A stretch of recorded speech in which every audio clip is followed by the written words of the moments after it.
Hello, everybody, and welcome back to First Ring Daily, where it's snowing outside, but it's always warm and frosty in the inside because whatever. Uh, Yep. today's show is brought to you by Cloudberry Lab. Check them out, cloudberrylab.com/FRD, for a better way to back up your data to Azure, S3, Google Cloud, all the good guys. And there's Paul on this frosty day. It is legit snowing outside.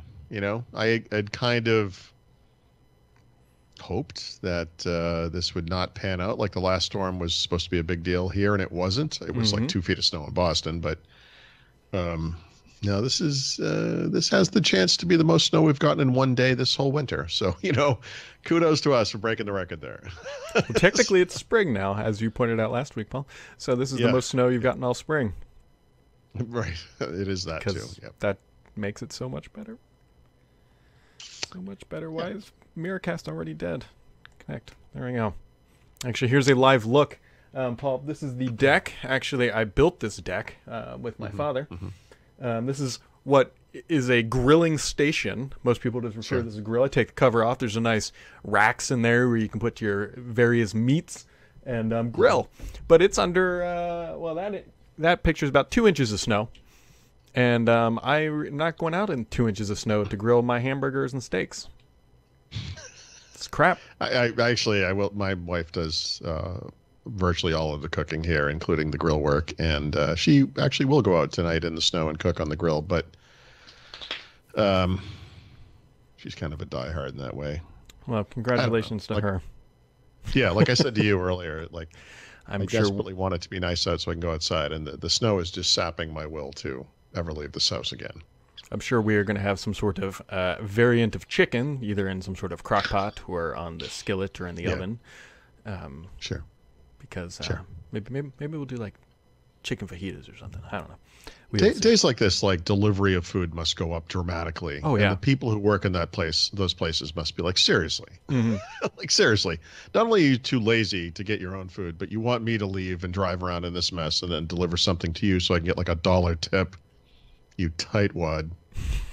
You're not wrong. But Paul, sometimes they refer to this as the winter wonderland. But if you're wondering what's going on with Wunderlist, I have some bad news for you. Actually, it was sort of uncovered or translated by as like drwindows.de, which is a German site, and the people who started Wunderlist are German. No surprise there. And I actually got the impression, I didn't verify this, but I don't think he's at Microsoft anymore. It didn't. His profile does not indicate that he's still at Microsoft.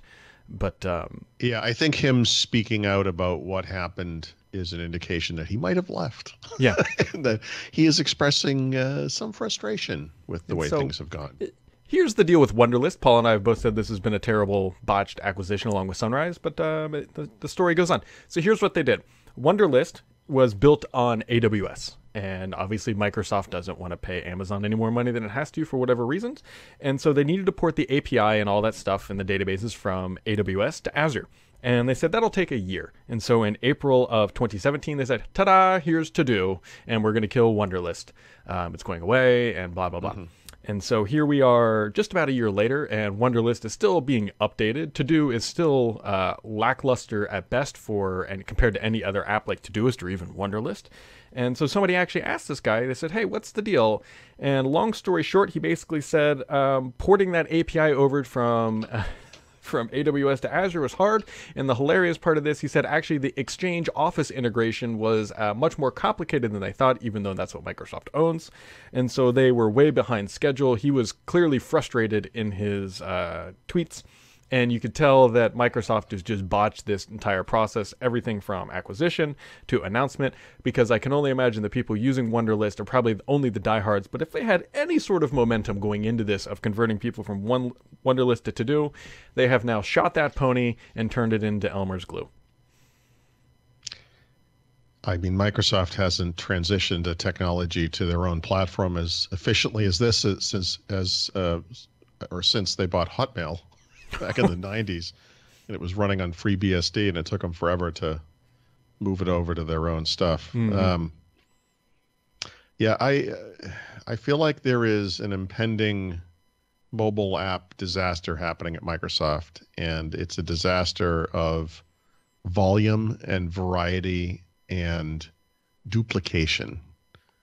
And I think we talked about this recently, Yeah. but they need to get ahead of this stuff. This is getting stupid.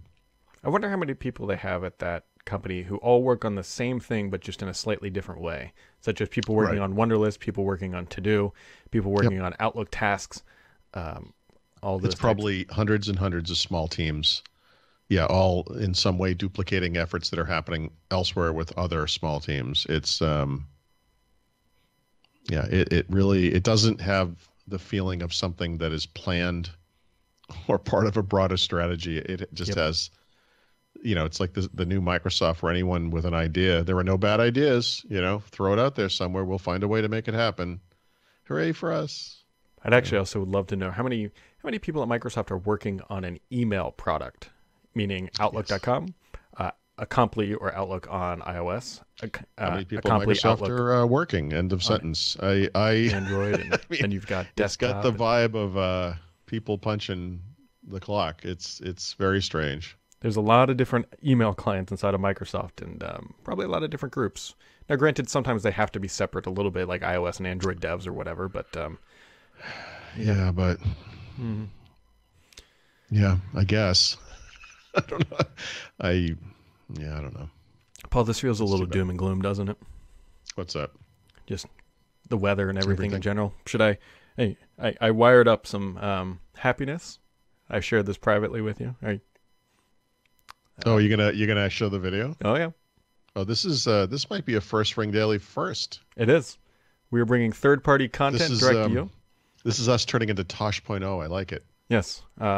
So if you're on the audio, I definitely recommend checking out the video version of today's podcast. Because as long as this works here in about 2 seconds, you are going to laugh. We might watch it 5 times.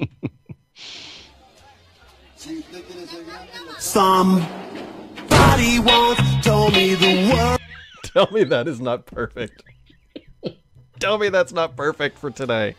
It's such a terrible day outside. Somebody once told me the world. Just a new way of being mauled by a bull. Yep. The music. It's perfect. Somebody once told me. I have watched this at least 20 times, and I'm still giggling like a small child because I can't use my grill. It's snowing, I can't golf, and these are the little things that keep me alive and sane in my life, Paul. That's so good. It really is. Speaking of things that are so good, Amazon, no surprise here, I believe, did they pass Google, and they're now number 2, right? By market cap, yeah. Yeah.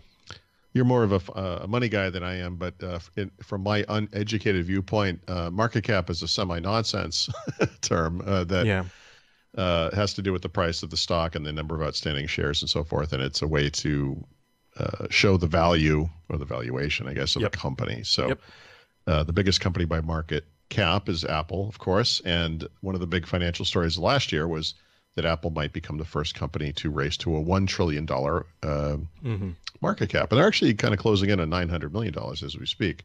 But actually, the iPhone 10 didn't go as good as anyone thought. And that's how Wall Street works. And so that has had an impact on their stock, and or at least on the growth of the stock. And now people are thinking, actually, maybe Amazon will get there first. And so as part of the leapfrogging that Amazon did, they surpassed Microsoft's market cap, I want to say within the past 30 days or so. It was fairly recently. And just last night they surpassed Google's. And again, I'm not a money guy, but I look at the stock price of these respective companies over the past year, and it's interesting because Apple and Amazon both have very similar growth paths. They're basically on an upward trend with almost no dips at all. In Amazon case, basically no major dips. Microsoft had one around the middle of February that might have been related to that tax change. I'm not really sure. But Apple and Google, or Alphabet now, have very similar up and down trends. They're going up overall, but they experience big dips as well. And I don't have anything to say about that. I just thought that was kind of interesting. But Amazon is a unique company, and it's one that the rest of these tech companies that are in the top five are going to have trouble competing with. And it's because of that unique capability that Amazon has, I think, to combine digital and physical perks into packages of services that basically no one else can match. You know, Apple has this amazing ecosystem where the iPhone is directly responsible for over 70% of the revenues. It's indirectly responsible for over 95% of the revenues if you include all of the services and the halo effect on other products and that people might buy from Apple. And so there's a natural kind of impact there. They have one big product. It's a lot like Windows used to be for Microsoft, and they have a bunch of other stuff that feeds off of that. And so there's kind of a natural thing going on there. But it's a very standard kind of tech industry situation, like I said, like Microsoft had before. Yeah. Google, of course, has advertising, and technically advertising is a digital product. But let's face it, I don't think we think of that as a digital service that anyone would choose. But the strength of that market, because it's over 90% of their revenues, has allowed them to fund an amazing range of technology products and services that, frankly, many of them wouldn't survive on their own, or at least that company that made those things would be a much smaller company than Google is today. And so that's kind of interesting. But then there's Amazon. They've got the Prime thing with lots of physical services around shipping and so forth and buying physical goods. And then they have these amazing digital markets for things like AWS, which is huge in the service space or the cloud space, and a lot of the devices and services that target consumers as well. And they're able to wrap these together. And I don't see any company duplicating this strategy, but then I don't know, maybe that is the future of this kind of company. I don't know. But right now they just basically don't have any competition. And I guess, again, not a finance guy, but I would be surprised if Amazon wasn't the first company, to hit $1 trillion. I was while you were doing that, I was trying to pull up all the market caps here, and because I fully agree. I think Amazon is a much more diverse company than Apple. Because let's be honest here, if something, and not that I see it on the horizon initially, but if something comes and supplants the iPhone, Apple is going to take a massive hit. They're not a fully one-trick pony, but they're like maybe 2.5-trick pony, right? If that iPhone gets cut down, their market cap's going to drop. I think it's fair to say they're a one-trick pony. I mean, like I said, 70% of direct revenues, 95% indirect. I mean, they are iPhone Inc. I mean, the rest of it is, like weekend projects. Yeah. And so here we'll start with Apple's market cap as of today is $882 billion. Let's see. Amazon is 764. Google or Alphabet is 763. So they're basically neck and neck. And Microsoft is 713. And based on what I just Googled, what I find interesting in anybody who, if you go back about 10 years or so, the most valuable companies in the world, remember it used to be oil companies. Right. And now I think the first one up is... the top five now are tech companies. The other one is Berkshire Hathaway. Yeah. And then I think the first oil company is now ExxonMobil, which used to be right up there with Apple, is roughly at $315 billion. Holy cow! So Apple is almost double. Wow. But this is part of my rationale for market cap being baloney. Like the stock price is like fashion. Yep. It almost has almost no bearing on real world ability to generate profits and revenues. A company like Apple is very exciting for various reasons to consumers, and obviously it makes things that are valuable and so forth. But these things are also very transient. Yes. And I find it kind of it's as much about image and popularity, market cap in some ways, as it is like real world P&L or whatever. Like there are these hard numbers when it comes to finances and products and services and so forth, and then the stock price, which is like black magic. I find it to be bewildering personally. But again, like I said, I'm not a money guy, but I've always been confused by how this works. And to highlight that point, if you really want to get into the weeds of case studies and whatnot, I can't recall it off the top of my head. I know we studied it in graduate school. Somebody did a study about when Wall Street bankers would walk into Wall Street on sunny days versus cloudy days. And they created a fund saying we only buy stocks when we know it's going to be sunny tomorrow.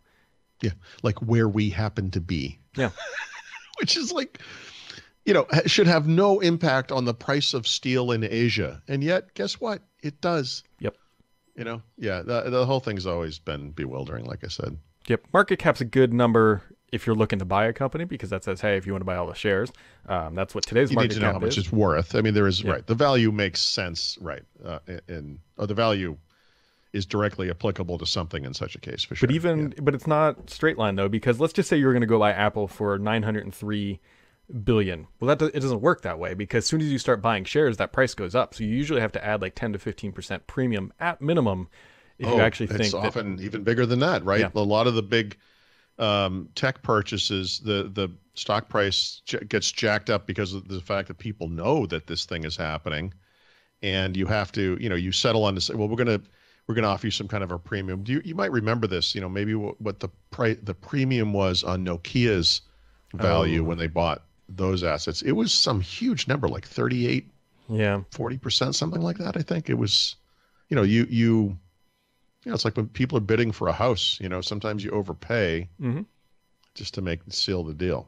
Yep, and it's a real simple math problem because if you look and say Apple share price is 174 bucks, you know somebody's going to buy them, so you're a hedge fund, you just go buy 1,000,000 shares at 177. Sure. Because you know it's going to jack up, and then you're only going to make a couple bucks per share, but a couple bucks per share and a couple million is a good way to keep eating overnight. So that's Sure. the gambles of the market, if you will. You know what else is also a gamble, Paul? Dealing with the bulls. Somebody once told me the world. It never gets old. It's really good. It So really... I want to mention my Elite X2 that is never going to arrive. Uh-oh. Yesterday, I wrote a preview article anticipating that I would be able to publish a first impressions article after I actually got the device. Usually these things arrive in the morning here, and the day kind of went on. Of course, we got a storm coming. Now a storm happening. And I actually contacted the guy from HP, and I was like, look, I don't mean to be like weird about this. I normally never ask, but it is the middle of the afternoon. This thing hasn't arrived. You said it was coming today. I had an issue in the past where they sent a bunch of devices to my old home in Dedham. Just want to make sure, you sent it to the right place. And he said, yeah, we did. There's something going on with FedEx in Houston. And the initial thought was it had to do with that Austin bombing thing because they had discovered or a pipe bomb, at least in, I think it was an Austin area FedEx facility. Houston obviously is in Texas like Austin is. Maybe they're related somehow. And someone told him that, I think it was someone from FedEx told him this, that was initially the guess that that's what it was. They later came back and said, and I can't remember the phrase they had on the FedEx site was shipping exception beyond FedEx's control. So sorry that you wanted that thing first thing in the morning. It's not happening. So they later got back to me and said, hey, actually, it turns out it was a truck that broke down. It wasn't FedEx's fault. It will be coming tomorrow.